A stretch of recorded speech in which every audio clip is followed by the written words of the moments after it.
أعوذ بالله من الشيطان الرجيم. بسم الله الرحمن الرحيم. الحمد لله الذي بنعمته تتم الصالحات، والصلاة والسلام على سيدنا محمد سيد السادات وعلى آله وأصحابه النجوم النيرة. اللهم انفعنا بما علمتنا وعلمنا ما ينفعنا وزدنا علما. سبحانك لا علم لنا إلا ما علمتنا إنك أنت العليم الحكيم. اللهم آت نفوسنا تقواها وزكها أنت خير من زكاها أنت ولي مولاها برحمتك يا أرحم الراحمين. رب اشرح لي صدري ويسر لي أمري واحلل من لساني يفقهوا قولي. أما بعد، السلام عليكم ورحمة الله وبركاته.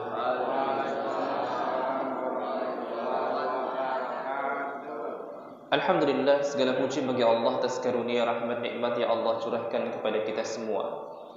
Di malam yang penuh berkah ini, Allah Subhanahu wa taala kembali kumpulkan kita di majlis yang mulia ini. Senantiasa mohon kepada Allah Subhanahu wa taala agar Allah memberikan kesehatan, Allah berikan keberkahan, Allah berikan taufik kepada kita untuk bisa mengerjakan kebaikan-kebaikan dalam agama ini. Allah mohon kepada kita, mohonkan kepada Allah Subhanahu wa taala Allah berikan keberkahan terhadap usia, harta dan keluarga. Dan mohon kepada Allah Subhanahu wa taala juga Allah wafatkan kita dalam keadaan husnul khatimah, mengucapkan kalimat thayyibah la ilaha illallah Muhammadur Rasulullah sallallahu alaihi wasallam. Amin amin ya Allah ya rabbal alamin. Allahumma salli wa sallim wa barik ala Sayyidina Muhammad wa ala alihi wa ashabihi ajma'in. Salawat dan salam kepada Nabi besar Muhammad sallallahu alaihi wasallam. Allahumma salli wa sallim wa barik alaihi. Yang saya muliakan Bapak Rahmat Allah Subhanahu wa taala, orang tua kami yang hadir pada malam hari ini, dan yang kami banggakan serta kami sayang adalah ada adik yang hadir pada malam hari ini. Insyaallah pada malam hari ini kita akan melanjutkan mengaji kita, membaca kitab Al-Fiqhul Manhaji ala Madhabil Imam Syafi'i, yaitu pembahasan tentang fikih sesuai dengan madhab Imam Syafi'i. Dan insyaallah pada malam hari ini kita akan mengulang sedikit terkait tentang al-wudu. Karena pembahasan kita pada pertemuan bulan lalu yaitu berhubungan dengan pembagian atau berhubungan dengan bersuci dari hadas. Dan kita sampaikan bahwa bersuci dari hadas itu adalah bisa dikerjakan dari bersuci dari hadas kecil dan bersuci dari hadas besar. Dan kita sampaikan bahwa bersuci dari hadas kecil itu bisa dihilangkan dengan cara berwudu, sedangkan bersuci dari hadas besar yaitu dengan mandi.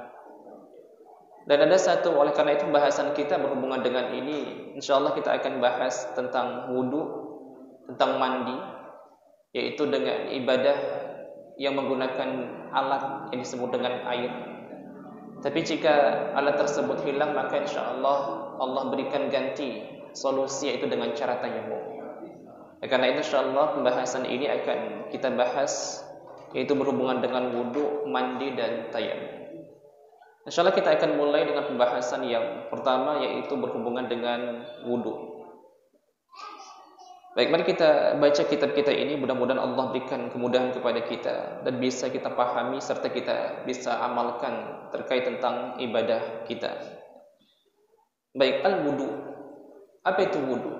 Mungkin semua kita sudah paham dan sudah melaksanakan terkait tentang apa itu wudu. Al-wudu lughatan, wudu itu secara bahasa ma'khuzun minal wada'ah, terambil dari akar kata al-wada'ah yang artinya al-hasan wal bahjah, artinya baik dan bahagia. Wa syar'an, dan secara istilah agama, wudu itu ismun lil fi'li alladhi huwa isti'malul ma' fi a'dha'in mu'ayyanah ma'an niyah. Bahwa wudu itu adalah nama untuk perbuatan di mana perbuatan itu menggunakan air yang dibasuhkan atau disapukan kepada anggota-anggota tubuh tertentu beserta dengan niat. Wal wudu, sedangkan wudu ismun lil ma'il ladzi yatawaddau bihi, yaitu air yang digunakan untuk berwudu.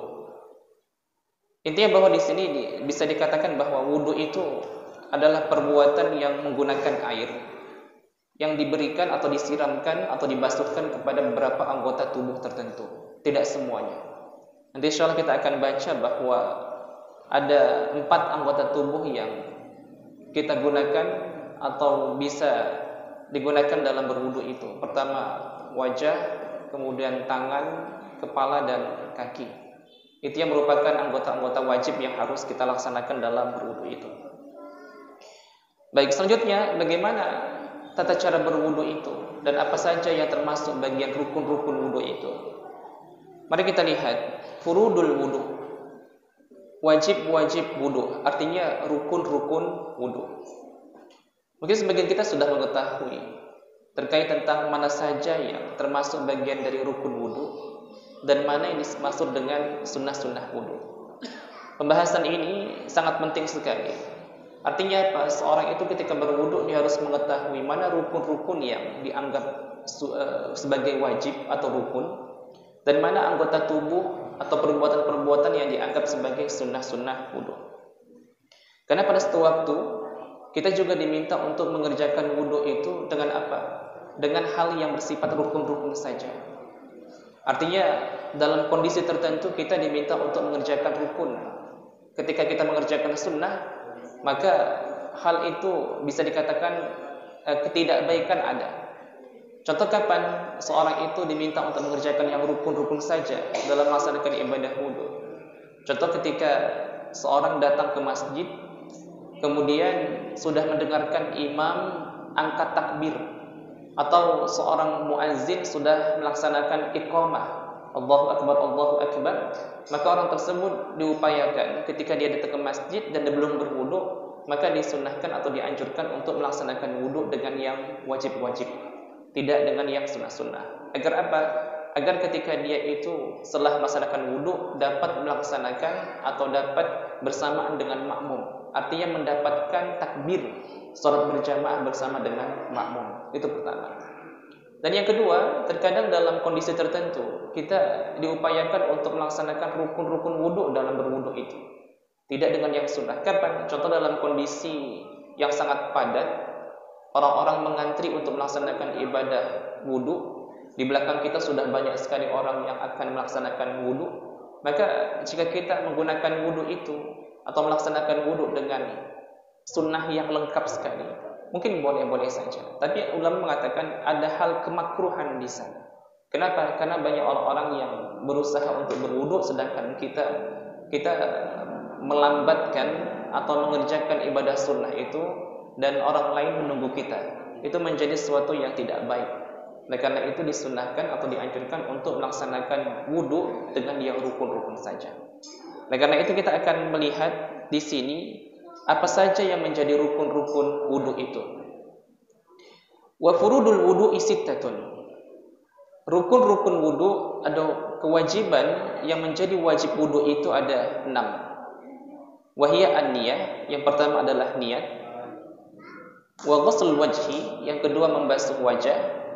Wa ghusl yadaini ma'al mirfaqaini, yang ketiga membasuh kedua tangan sampai siku, kedua siku. Kemudian wa mashu ba'di ra'si, selanjutnya mengusap sebagian kepala. Selanjutnya wa ghusl rijlaini ma'al ka'baini, yang kelima yaitu membasuh kedua kaki sampai dua mata kaki. Wa tartib, dan yang keenam adalah tertib. Jadi inilah termasuk bagian rukun wudu. Pertama, niat. Kedua, membasuh wajah. Ketiga, membasuh tangan sampai siku bersama dengan siku.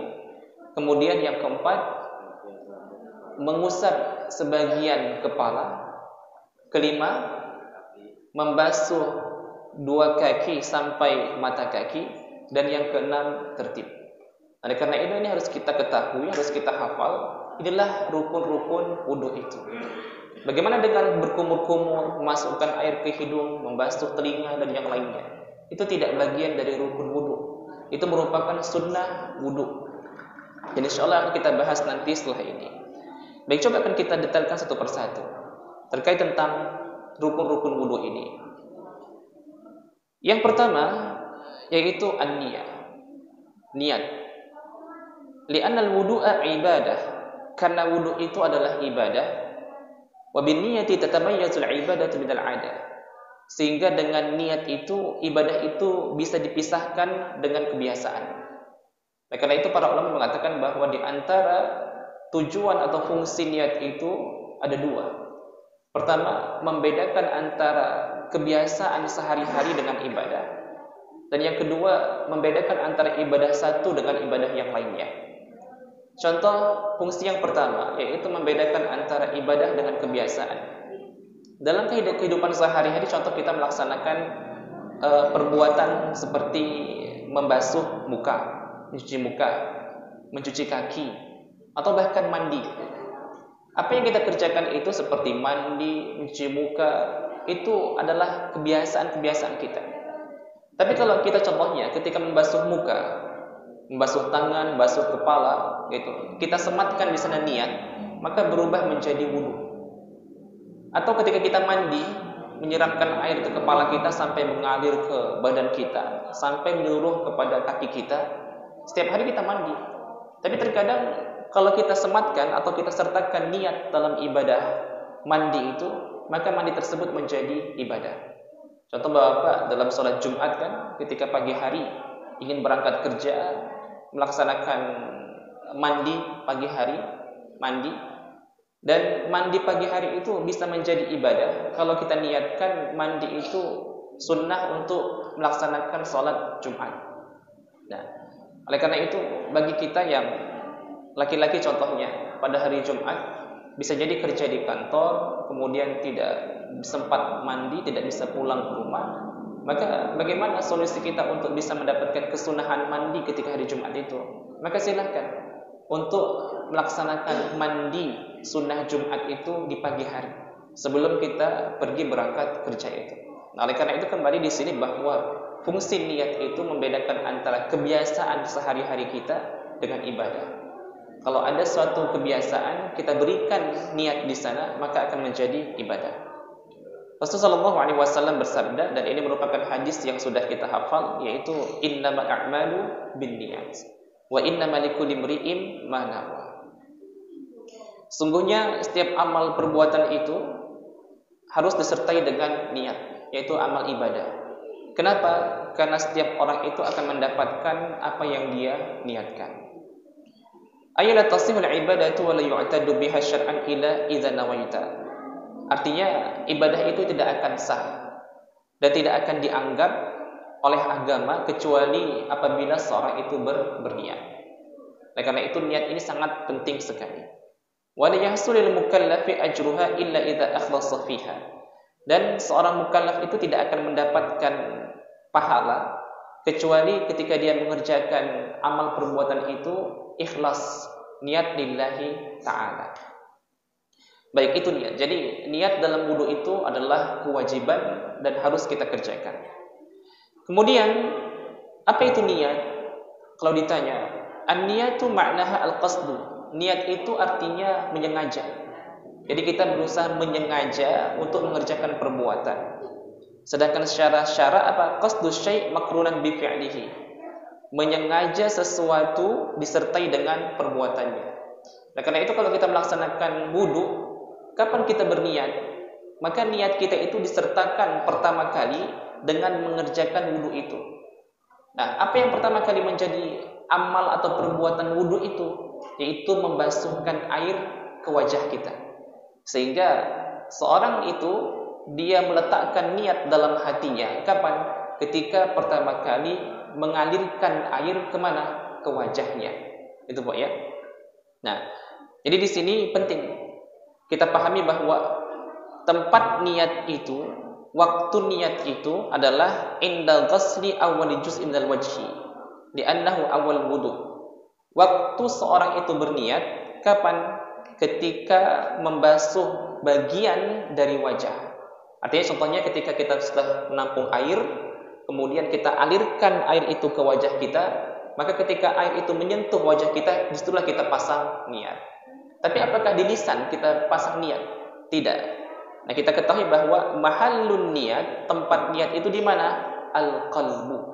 Kita harus ucapkan dalam hati kita bahwa kita berniat untuk berwudu. Tapi disunahkan talafuz, mengucapkan lafaz niat itu di lisan, disunahkan. Nah, itu kapan?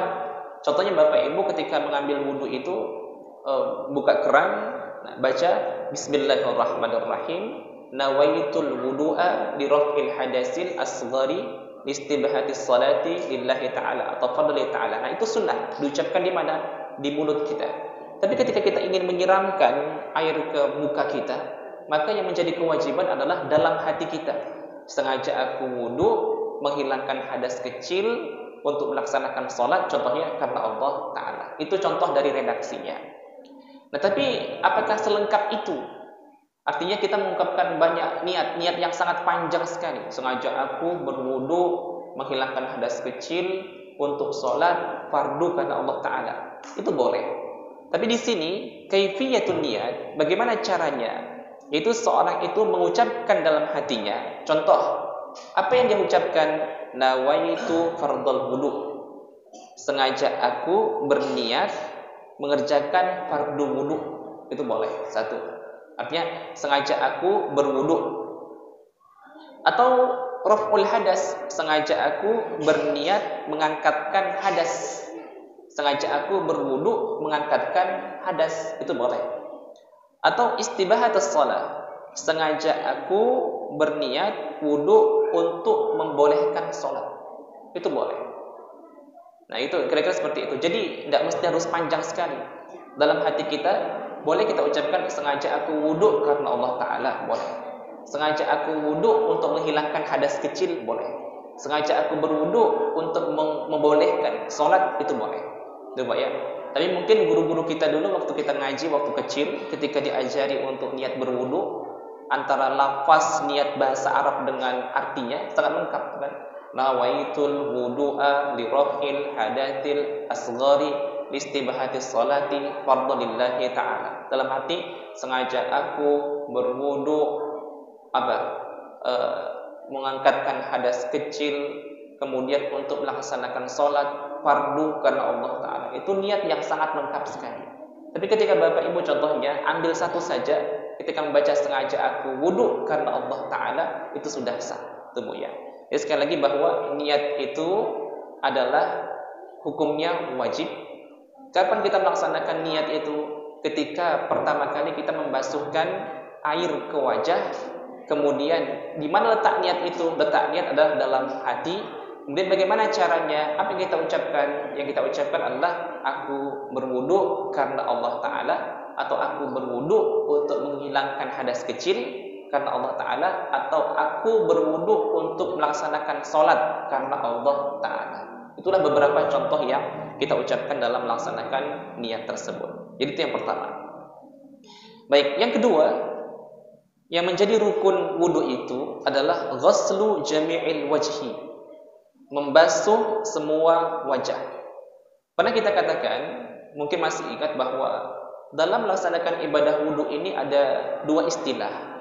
Ada membasuh dan ada mengusap atau menyapu. Apa beda antara keduanya? Kalau membasuh itu harus mengalirkan air. Artinya ada air yang kita ambil, kita tampung, kemudian air itu kita usapkan atau kita siramkan ke wajah kita atau ke tangan kita. Kemudian ada air yang mengalir. Air tersebut mengalir, terlihat mengalir. Kalau mengusap, dia tidak mesti harus mengalir. Cukup tangan kita basah, kemudian kita sapukan ke anggota wudhu kita. Itu dikatakan mengusap. Jadi perbedaan antara membasuh dengan mengusap, kalau membasuh dia harus adanya air yang mengalir. Sedangkan kalau mengusap tidak mesti air itu mengalir. Nah, wajah dibasuh atau diusap Bapak Ibu? Nah, wajah dibasuh, bukan diusap. Jadi tidak cukup kita membasahi tangan kita saja dengan cara membasahi di atas air, kemudian kita usapkan. Tidak seperti itu. Kita harus menampungkan air itu di tangan kita. Atau contohnya kalau tidak menggunakan tangan, kita menggunakan gayung contohnya. Kita siramkan air itu kemana? Ke wajah kita itu. Nah itu. Jadi membasuh semua wajah. Ini dalilnya dalam Al-Quran. A'udzubillahi minasyaitonirrajim. Faghsilu wujuhakum, dan basuhlah wajah kalian.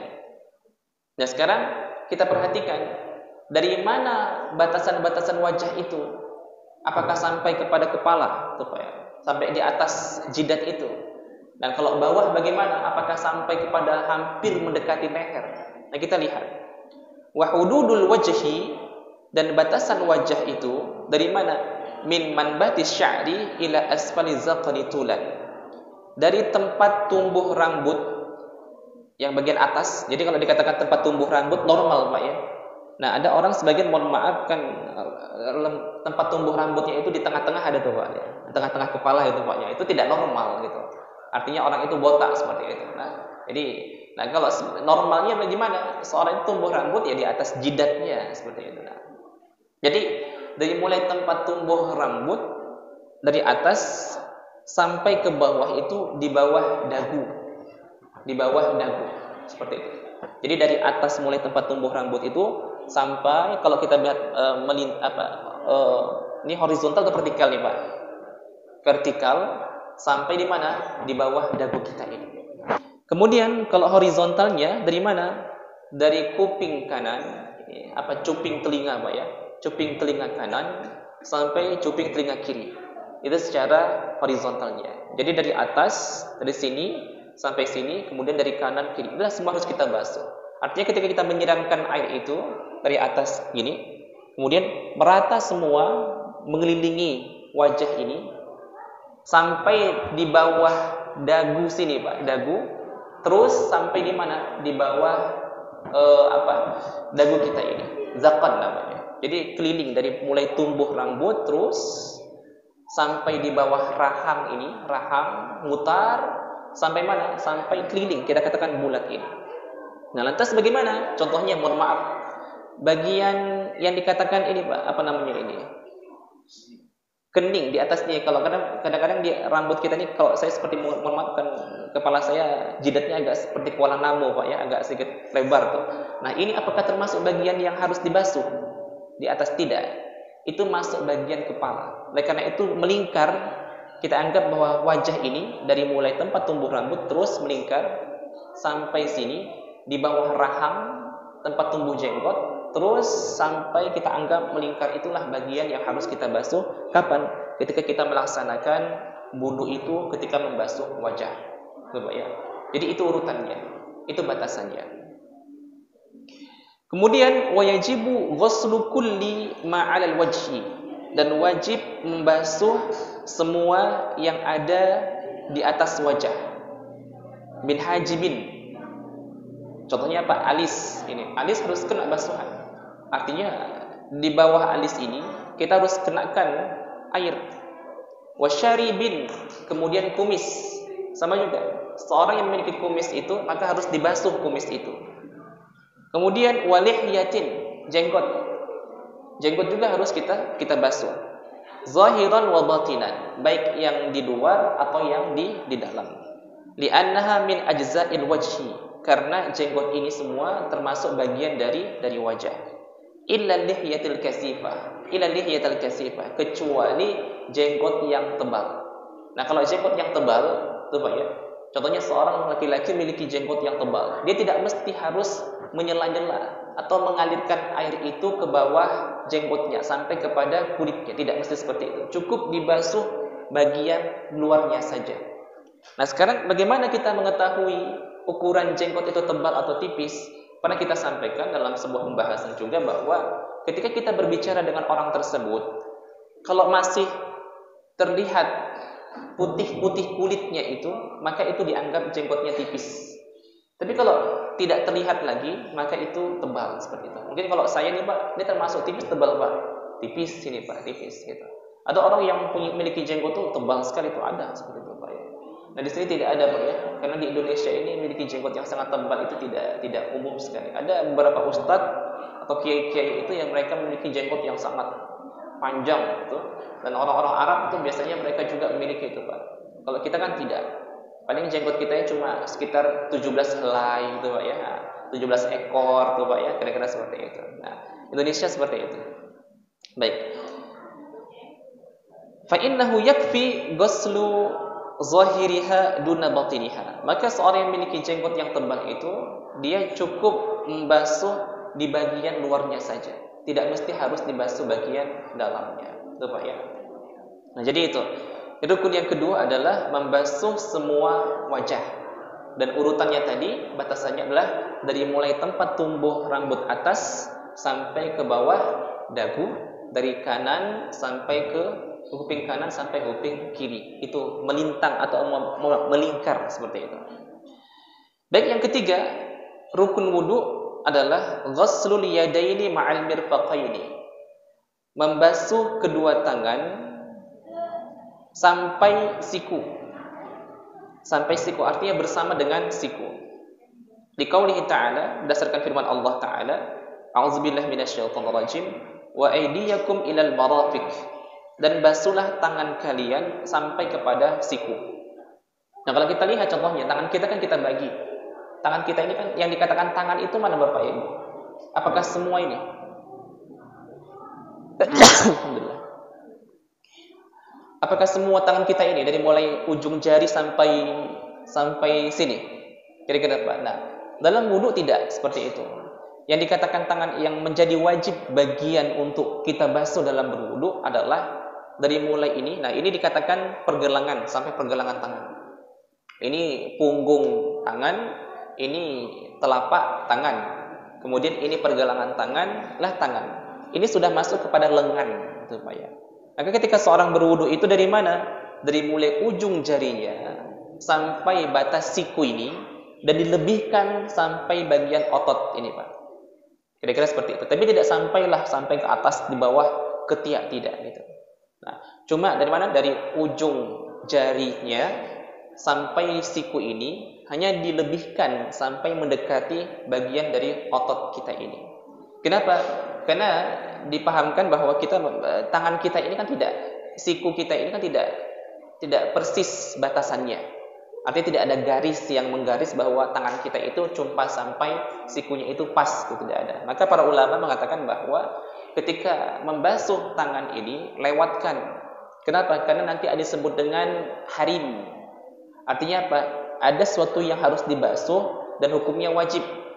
Dan ini termasuk dalam disebut dengan gurrah, tapi ya, gurrah muhajjalin. Nanti dalam hadis Nabi SAW bahwa di antara kelebihan keutamaan berwudu itu umat Nabi Muhammad SAW pada kita sebutkan akan memiliki cahaya.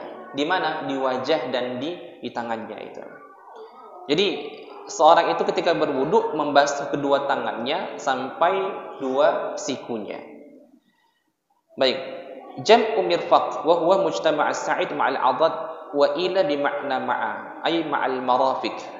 Dalam ayat ini dipahami basuhlah tangan kalian bersama dengan siku itu.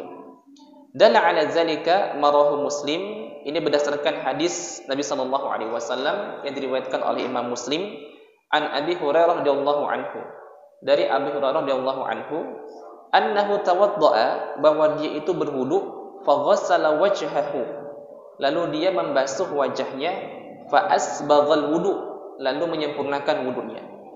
Summa ghassala yadahu al-yumna, kemudian beliau membasuh tangan yang kanan, hatta asyra'a fil 'adad, sampai batasan mana? Batasan Pak? Otot, seperti itu. Jadi dibasuh tangan ini sampai batasan otot itu. Summa yadahu al-yusra, kemudian tangan yang kiri sama juga sampai bagian dari otot ini. Summa masaha ra'sahu, kemudian mengusap kepalanya. Summa ghassala rijlahul yumna, kemudian membasuh kakinya yang kanan, hatta asyra'a fis sak, sampai kepada betis. Summa ghassala rijlahul yusra hatta asyra'a fis sak, kemudian membasuh kakinya yang kiri sampai bagian betis, summa qala, kemudian beliau berkata, "Hakaza ra'aitu Rasulullah sallallahu alaihi wasallam yatawadda." Begitulah aku melihat Rasul sallallahu alaihi wasallam berwudu. Ya, jadi itu ya, Pak.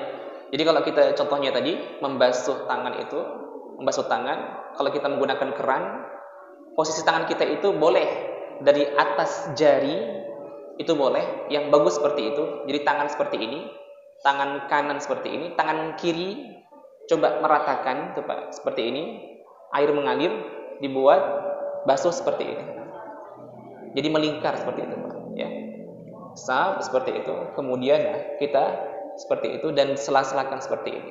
Jadi nanti insya Allah kita akan masuk kepada sunnah wudhu, yaitu menyela-nyela. Jadi mulai seperti ini, satu, terus diputarkan jari kita, nih Pak ya. Nah, kemudian disela-selakan seperti itu. Nah, bagaimana kalau orang contohnya berwudu, kerannya dari mulai siku terlebih dahulu, contohnya gini-gini Pak, itu kan, itu boleh-boleh saja. Yang penting air itu mengalir dengan apa? Mengalir dengan rata, di mana? Di bagian tangan kita itu. Oleh karena itu, kadang-kadang kita kan wudu itu Pak ya, yang penting gosok-gosok seperti itu, ya boleh. Tapi ada tata cara yang ideal yang diajarkan oleh para ulama supaya baik dari ujung jari kita terus diusapkan, diratakan dengan menggunakan tangan kiri. Kira-kira seperti itu Pak ya. Nah, baik. Kemudian wajibu ta'mimu jami'i sya'ri wal basharati bil ghasli. Wajib meratakan semua bulu dan kulit dengan basuhan. Artinya ketika seorang itu mungkin memiliki bulu yang banyak di tangannya itu, maka itu harus digosok-gosokkan, harus diratakan air itu. Agar apa? Air itu sampai kepada kulit. Bulu itu tidak menghalangi air itu untuk sampai kepada kulit. Baik, falau kana tahta azafirihi wasakhun. Oleh karena itu, kemudian jika ada kotoran di bawah kukunya, yamna usulal ma', yang menghalangi sampainya air, au khatam lam yasi al wudu. Jadi kalau ada kotoran di bawah kuku atau di tangannya itu ada cincin, di mana dengan kotoran tersebut kemudian cincin itu air tidak sampai kepada bagian kulit tangan, maka tidak sah wudunya. Sehingga pada Allah ini kita anjurkan, termasuk bagian fitrah itu, kalau mungkin kita memiliki kuku yang panjang, ya senantiasa dipotong. Umat Islam ini diminta untuk apa? Menjaga kebersihan. Termasuk bagian dari kebersihan fitrah itu adalah memotong kuku, Bapak Ibu. Jadi kita dianjurkan untuk apa? Memotong kuku. Jangan dipiara-piara kuku itu, Bapak Ibu ya. Ada sebagian orang, mohon maaf, mungkin kukunya dipanjangkan tuh adanya. Ya, mohon maaf. Ketika memotong kuku jari kelingking kadang-kadang ditinggalkan gitu. Enggak tahu untuk manfaatnya apa gitu. Tapi intinya bahwa ketika kita diminta untuk apa? Untuk membersihkan kuku kita. Kenapa? Karena kalau ada kotoran di bawah kuku kita ini, itu tidak sah wudu kita, Bapak Ibu ya. Dan pernah kita ajarkan bagaimana kita memotong kuku, Bapak Ibu, urutannya. Sudah pernah kita sampaikan di sini, saya lupa tuh. Pernah Pak ya? Bagaimana urutannya? Sebelah kanan dari mana Pak? Dari telunjuk sampai terus kelingking, baru kiri. Ini ada dua pendapat, ada dua model seperti itu. Mungkin model yang lebih masyhur adalah model atau yang diajarkan oleh Imam An-Nawawi. Imam An-Nawawi beliau mengajarkan contohnya dari mana? Sebelah kanan, dari mulai telunjuk sampai kelingking, ya, kemudian jempol. Itu. Kemudian baru sebelah kiri dari mulai kelingking terus sampai kepada jempol. Nah, ini tata cara yang diajarkan oleh Imam An-Nawawi. Tapi kalau ada satu lagi tata cara yang diajarkan oleh Imam Al-Ghazali. Dari mana? Contoh sebelah kanan, dari mulai telunjuk sampai kelingking, tinggalkan jempol, menuju ke jari ke kiri, tangan kiri, kelingking sampai habis, terus jempol tangan kiri habis, baru terakhir jempol tangan kanan gitu. Tapi pendapat yang lebih atau tata cara yang lebih masyhur, yang lebih baik, yang lebih kuat adalah tata cara yang diajarkan oleh Imam An-Nawawi tadi. habiskan jari kanan dulu dari mulai kelingking sampai jempol, kemudian kelingking sampai jempol, seperti itu. Telunjuk, jempol, kelingking, jempol, kelingking sampai jempol. Itu. Kemudian kalau kaki, bagaimana kalau kaki? Kaki kanan bagaimana? Kaki kanan dari mulai kelingking kaki kanan terus sampai kelingking kaki kiri. Itu Pak ya. Jadi seperti itu. Jadi tata cara memotong kuku kita. Nah, ini penting sekali. Kenapa? Karena terkadang seorang yang bekerja atau kalau kuku kita itu memiliki kotoran yang sangat banyak, maka akan menghalangi sampainya air itu ke bawah kuku kita itu. Sehingga kalau air itu tidak merata ketika membasuh tangan, maka akan tidak sahlah wudhu yang kita kerjakan itu.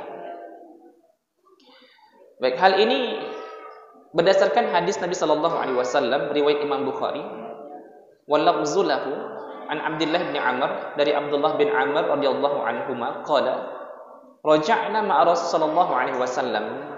Ini dalam sebuah hadis Nabi sallallahu alaihi wasallam, Abdullah bin Amr menyebutkan, raja'na, kami pulang bersama Rasul sallallahu alaihi wasallam dari Mekkah ke Madinah. Hatta iza kunna bima'in bitariqi ta'ajjala qaumun. Sampai ketika kami berada di tempat air, di jalan gitu. Jadi di tempat berwudu maksudnya. Ta'ajjala qaumun. Ada sekelompok orang yang tergesa-gesa indal asri, ketika ingin melaksanakan salat asar. Fatawaddau wa hum ajjal. Mereka berwudu tapi dalam kondisi yang tergesa-gesa. Fantahaina ilaihim. Lalu kami sampai kepada mereka. Wa aqabuhum taluhu lam yamassaha ma. Dan aqab, mata kaki mereka itu terlihat tidak sampai air di situ.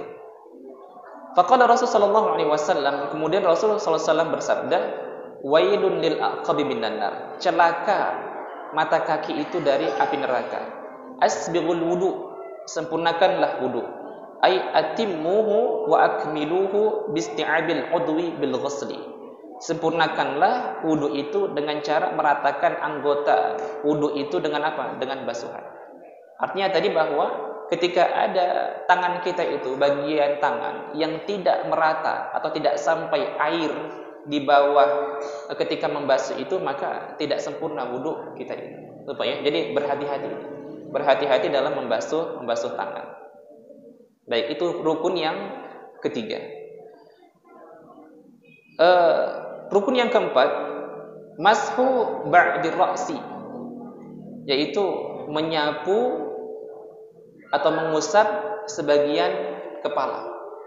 Tidak semuanya Bapak Ibu, hanya sebagian saja. Dalam mazhab Syafi'i, kita yang menjadi kewajiban atau rukun wudu adalah mengusap sebagian kepala, bukan semua kepala. Berbeda halnya dengan mazhab yang lain. Contoh dalam mazhab Maliki, yang menjadi rukun wudu adalah mengusap semua kepala. Semua kepala. Di sini walau sya'ratan madamat fi hududi ra'si. Walaupun satu helai rambut. Yang penting rambut itu berada di kepala. Nah, ini perlu kita garis bawahi bahwa yang menjadi rukun itu adalah mengusap kepala, bukan mengusap rambut Bapak Ibu. Kalau mengusap rambut, contohnya ada seorang wanita yang rambutnya panjang, pernah kita sampaikan kan? Sampai di mana? Sampai di bagian bawah pundaknya atau bawah belakangnya sini, kemudian dia ambil air, diusap-usapkan itu. Diambil dari belakang, diusap-usapkan. Apakah sah? Tidak sah. Kenapa? Karena rukun wudu itu adalah mengusap kepala, bukan mengusap rambut. Walaupun satu helai rambut dikatakan di sini. Ini sesuai dengan Al-Qur'an, ayat Quran, wamsahu biru'usikum, dan usaplah kepala kalian. Wa rawa al-Mughirah bin Syu'bah radhiyallahu anhu anna Rasul sallallahu alaihi wasallam tawadda'a wa masaha bi nasiyatihi wa ala imamatihi. Nah, walau ghasala ra'sahu, kalaulah seorang itu membasuh kepalanya. Jadi kan kepala itu seharusnya diusap, bukan dibasuh. Ya, kepala itu cuma diusap, tapi bukan dibasuh. dia membasuh semua kepalanya, artinya kepalanya disiramkan dengan air. Au ba'dahu, atau menyiramkan sebagian kepalanya. Jadi air itu disiramkan di kepalanya. Itu bagaimana? Sebagai ganti dari mengusap, maka boleh, tidak masalah. Jadi kalau ada orang contohnya ketika dia berwudu, dibuka keran tuh, dialirkan kepalanya di bawah keran itu. Yang seharusnya kalau kepala itu diusap, tapi kemudian dibasuh, tidak masalah, itu boleh. Baik, wan nasiyatu, dan nasiyah muqaddamur ra'si wa hiya juz'un minhu wal iktifa bil mas'i 'alaihi dan 'ala anna masal juz'i wal mafrud wa yasulu bi ayyi juz'in kana. Nah, kalau kita katakan contohnya, bagaimana cara membasuh kepala itu gitu, Pak. Jadi ulama mengajarkan ketika seorang itu ingin mengusap kepala, itu yang idealnya letakkan dua jari ini, contohnya tangan jempol itu di pelipis seperti ini, Pak. Jari tengah dan telunjuk itu berdekatan, dirapatkan. Kemudian seperti ini, dari mulai depan sampai ke belakang. Kembali lagi, itu hitungan 1. Jadi kemudian 1, 2, 3 seperti itu. Sampai dari mulai tangan ini letakkan di pelipis. Kemudian jari tengah, telunjuk itu usahakan untuk melekat, kemudian diputarkan dari depan menuju ke belakang. Gitu. Nah, itu mungkin repot, Ustaz. Tapi kalau ada orang melaksanakan wudu, contoh cuma tangannya dibasahi, gini-gini, sah nggak, Pak? Sah, seperti itu boleh. Tapi yang ideal, yang lebih bagus adalah seperti itu, dari depan ke belakang. Atau yang mungkin kalau tidak dirapatkan, ya, tangannya dibasahin, kemudian seperti ini 1. Ya, 2 seperti itu. Nah, itu boleh seperti itu, Pak. Nah, contohnya boleh contoh juga basahin tangannya, letakkan di sini. Boleh. Basahin tangannya, letakkan di belakang juga boleh. Intinya dia mengusapkan tangan yang basah itu di bagian kepala. Jadi kira-kira seperti itu, Pak. Nah, jadi batasan kepala sudah kita jelaskan dari ini semua bagian dari mana? Dari kepala itu, Pak ya. Tapi kalau contohnya kita basahi tangan kita, kemudian letakkan di sini. Sah enggak Bapak Ibu? Dijidat sah enggak Bapak Ibu?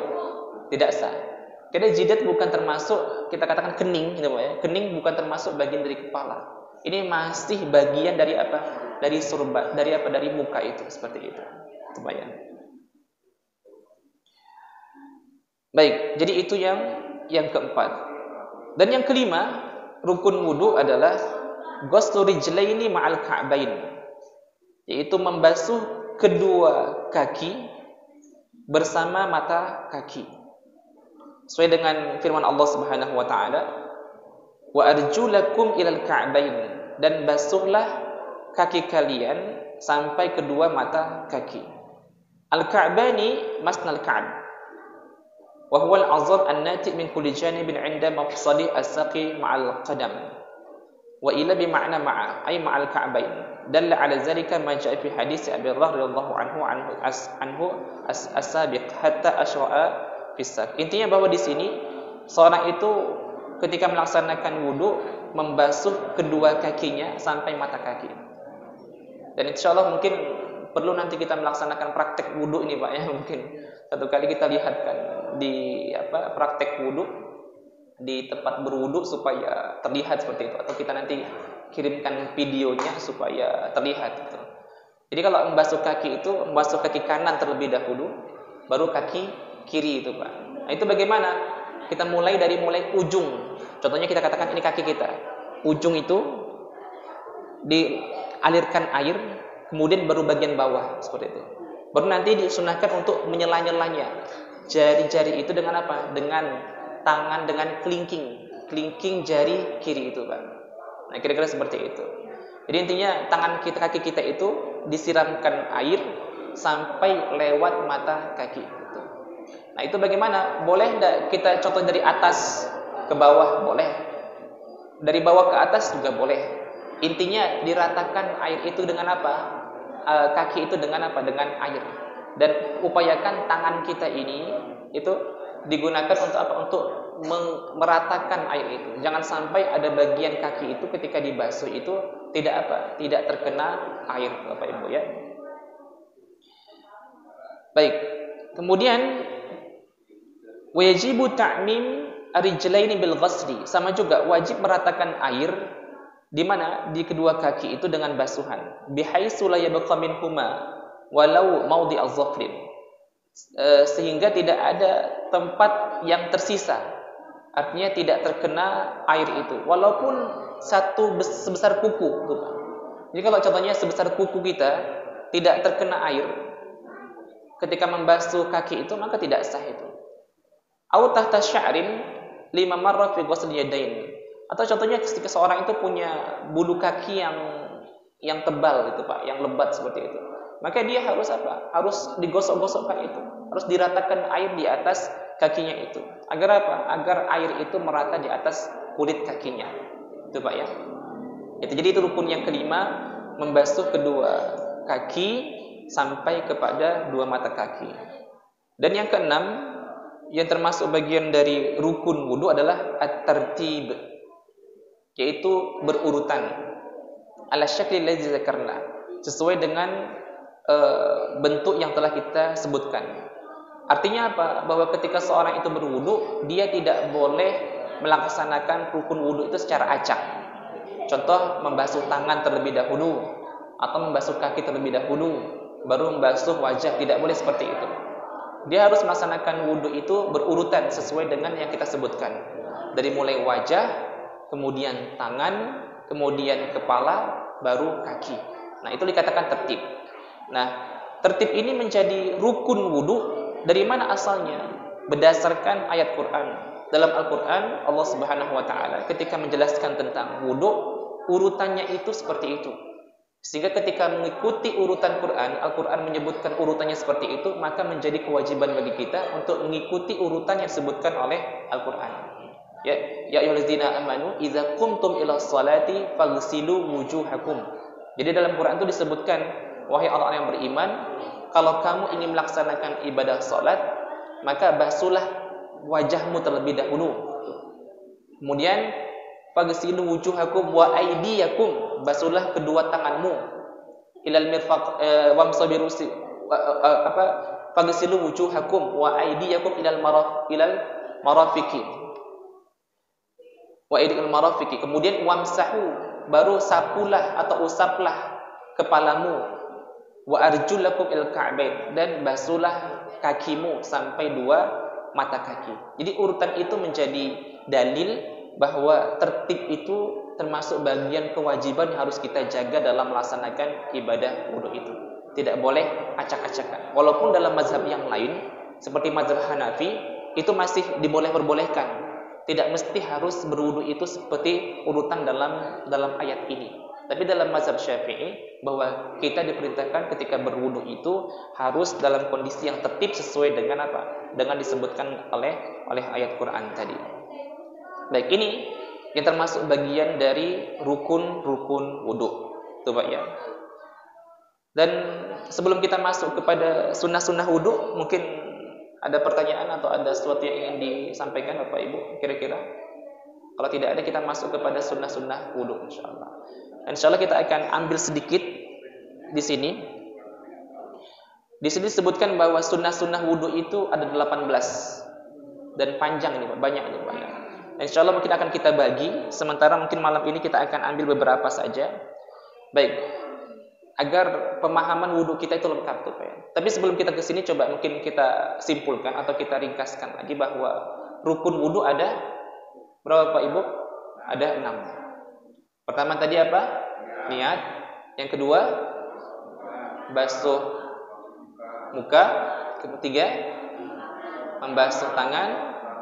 Keempat, mengusap kepala.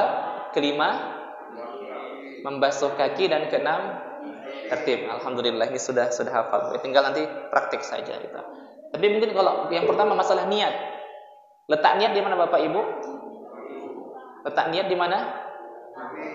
Letak niat di hati. Di hati. Kapan melaksanakan niat? Kapan membaca niat itu? Ketika membasuh muka, seperti itu. Kemudian apa yang kita ucapkan dalam hati ketika kita berniat? Sengaja aku berwudu karena Allah Ta'ala. Gampangnya seperti itu, Bu, ya. Baik. Kemudian bagaimana selanjutnya setelah niat? Membasuh wajah. Wajah melingkar tuh Pak ya, ratakan tuh. Idealnya tadi dari mana? Dari atas, usapkan seperti ini, tangan seperti itu dan rata. Jadi kalau orang basuh mukanya diuyang-uyangkan gitu, boleh nggak Bapak Ibu? Boleh-boleh saja. Yang penting air itu merata, tuh Pak ya. Dan kemarin kita sebutkan contohnya membasuh wajah itu dari sini, tangan itu ya, sampai ini melengkap seperti ini, tepat seperti itu. Nah, kira-kira seperti itu Pak ya. Nah.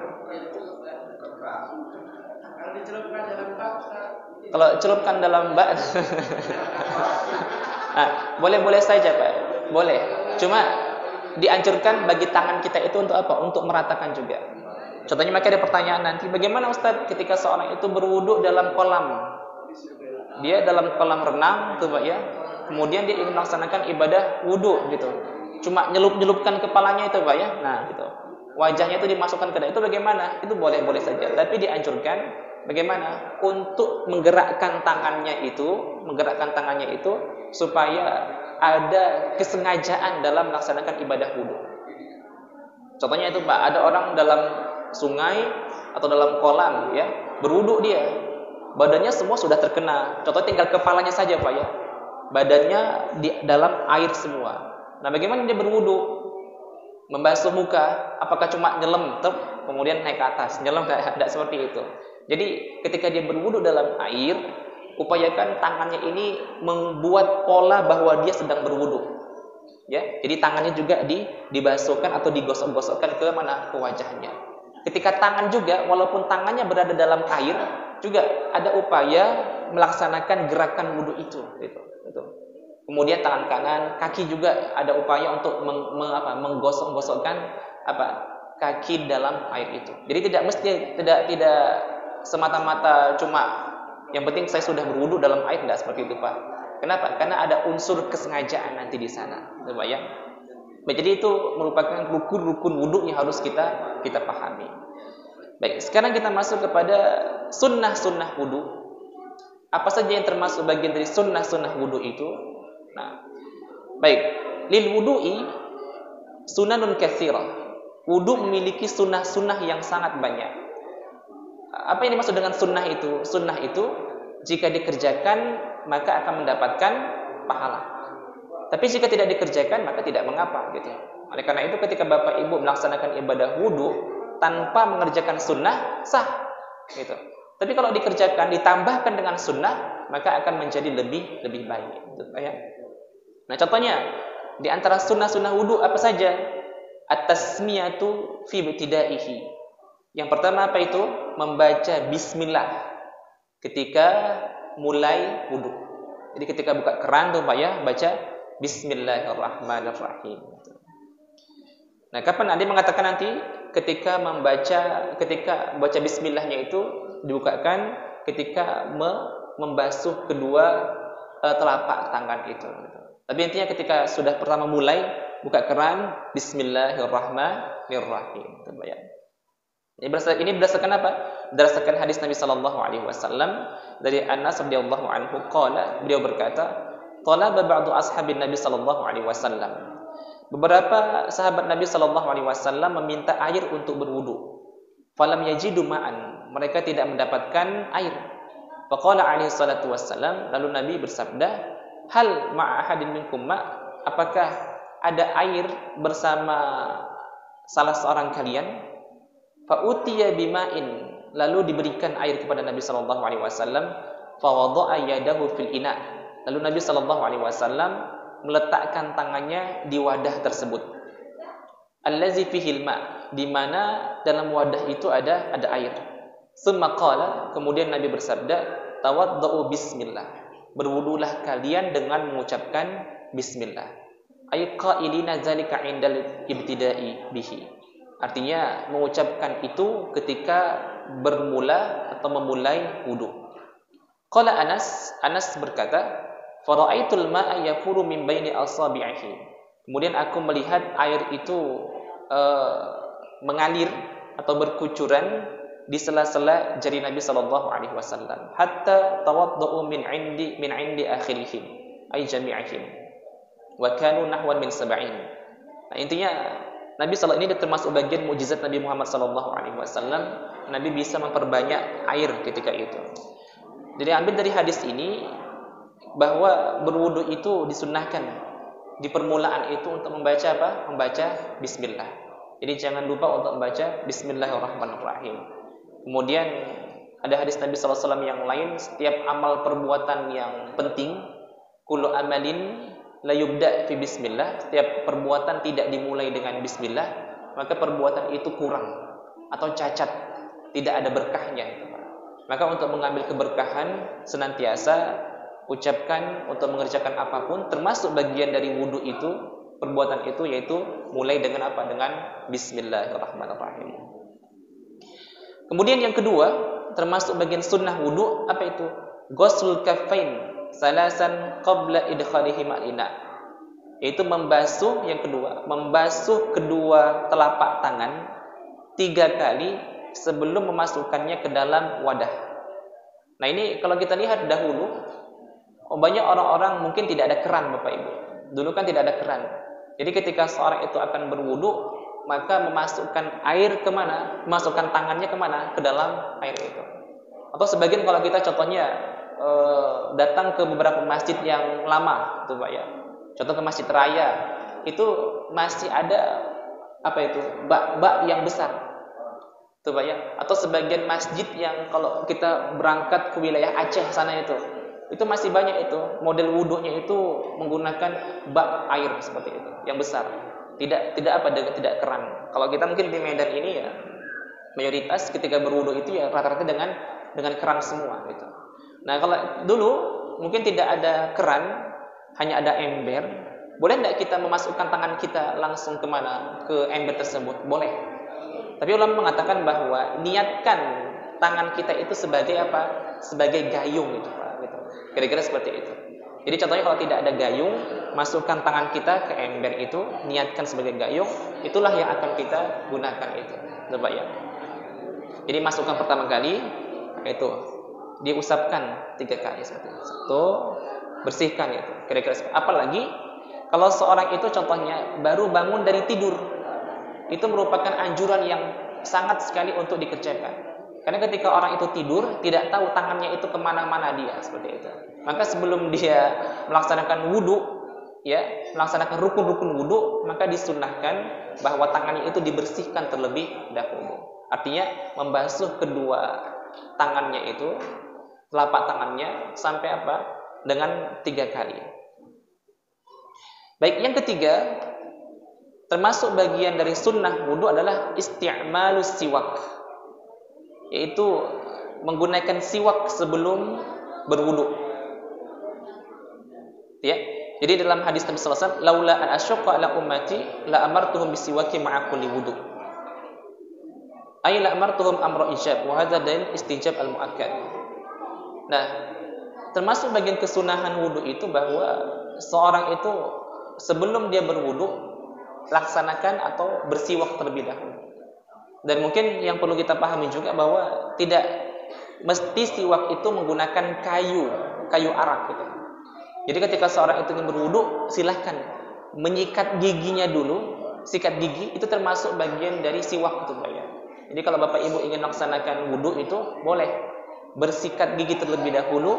Kalau tidak ada siwak kayu arak gitu, namanya kayu arak tuh Pak, kayu yang biasa kita lihat untuk bersiwak itu boleh untuk bersikat gigi. Atau kalau tidak ada sikat gigi, tidak ada kayu, ulama juga mengatakan boleh menggunakan kain yang kasar untuk apa? Untuk membersihkan gigi kita itu. Intinya bahwa ada digosok-gosokkan mulut kita supaya apa? Supaya kotoran-kotoran makanan itu hilang dari mulut kita ketika kita melaksanakan ibadah wudu tersebut. Gitu ya. Sikat gigi boleh, sikat gigi. Mau pakai odol juga boleh, mau tidak pakai odol juga boleh. Itu termasuk bagian dari makna siwak itu, ya. Baik, kemudian selanjutnya yang termasuk bagian sunnah wudu adalah al-madmadah, berkumur-kumur, walistinsyaq, kemudian memasukkan air ke dalam hidung, bil yadil yumna, dengan tangan kanan, walistinsar bil yadil yusra, dan mengeluarkannya dengan tangan kiri. Jadi kumur-kumur termasuk bagian dari sunnah wudu, bukan kewajiban wudu. Gitu. Nah, bagaimana caranya? Ada dua cara yang diajarkan para ulama. Jadi kumur-kumur dengan memasukkan air ke hidung itu sekali satu air. Jadi kita ambil air keran, contoh Pak ya, keran seperti itu. Tangan kanan masukkan air ke mulut, sekaligus memasukkan air kemana? Ke hidung. Tangan kiri mengeluarkan seperti itu. Seperti apa? Sisi Pak ya, seperti mengeluarkan air atau membuang ingus seperti itu. Tapi boleh enggak cara yang kedua? Satu persatu. Masukkan air ke mulut, kumur-kumur, buang. Kumur-kumur, buang 3 kali. Baru selanjutnya apa? Masukkan air ke hidung. Tangan kanan ambil air, masukkan, agak dihirup sampai kemana? Sampai ke batang hidung. Kemudian tangan kiri mengeluarkan seperti itu. Dan ini manfaatnya sangat banyak sekali. Karena memang kan kita menghirup udara ini mungkin debu-debu ada banyak, sehingga disaring oleh bulu hidung kita. Oleh karena itu, ini dianjurkan untuk apa? Untuk membersihkan hidung kita, sehingga orang yang senantiasa berwudu dan mengerjakan hal ini atau sunnah ini, maka insya Allah kondisi dirinya akan sehat itu. Terhindar dari flu, kemudian bakteri-bakteri yang masuk dalam hidungnya atau dalam tubuhnya. Nah, itu akan menjadi apa? Orang yang sehat, Pak ya. Jadi memasukkan air berkumur-kumur, kemudian memasukkan air ke hidung. Dan berkumur-kumur ini termasuk bagian yang penting. Caranya bagaimana? Masukkan air kemudian digoncang-goncangkan. Dalam kondisi tidak berpuasa, disunnahkan untuk menggoncangkannya dengan keras. Supaya apa? Supaya mungkin bekas daging yang ada nempel atau bekas makanan yang ada di sela-sela gigi itu keluar. Dan ketika sholat tidak ada lagi bekas-bekas itu, gitu. Ya Pak ya. Nah, tapi kalau dalam kondisi yang berpuasa itu dimakruhkan.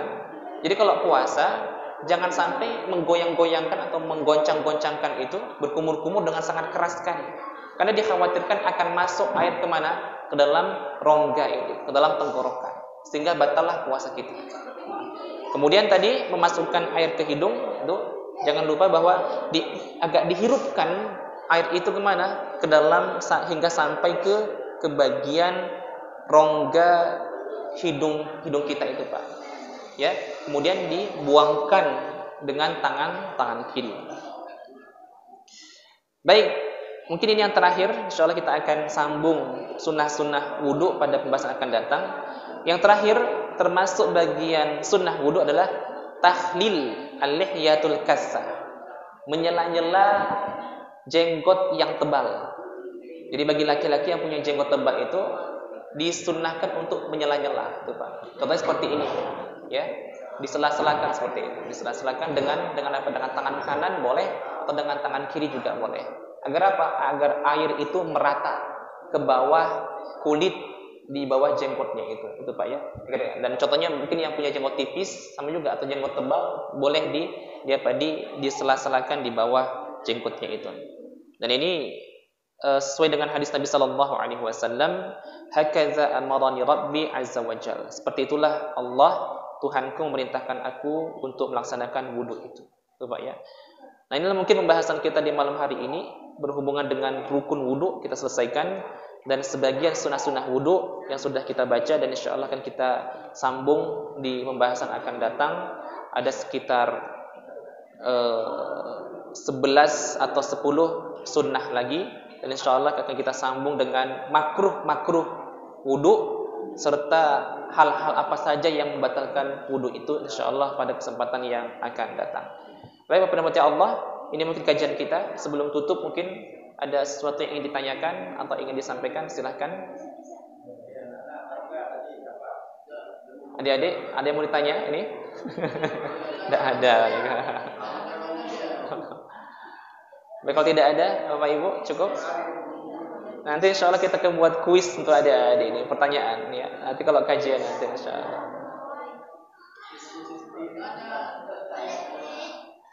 Besok prakteknya anak-anak aja, Ustaz. Iya, besok insya Allah mereka kita minta untuk praktek berwudu ya. Insya Allah. Baik, kalau tidak ada kita cukupkan dengan doa. Mari kita istighfar. Mohon ampun kepada Allah Subhanahu wa taala. Astagfirullahaladzim.